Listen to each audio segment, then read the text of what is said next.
Girl, என்னம்மா? இந்த நைட்ல எங்கம்மா வெளியே போற? சொல்லிட்டே இருக்க கேட் ஓபன் பண்ற.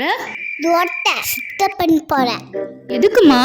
நாளைக்கு கிளீன் அப் டே.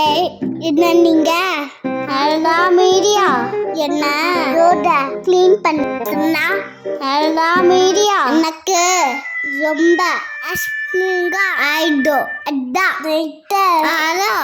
இல்லாத போது கிளீன் பண்ண போறேன். இங்க போங்க. நான்டா துங்கி தோச்சிட்டேன். இத பயிற்சி உங்களுக்கு என்ன? இங்க போய் நல்லா தூங்க. போகாத, சுத்தம் பண்றது அசிங்கம் ஒண்ணு இல்ல. முடிவு. நான் பேச்ச நானே கேட்க மாட்டேன். நான் வெரி குட். போங்க. வேர்ல்ட் கிளீன் அப் டே.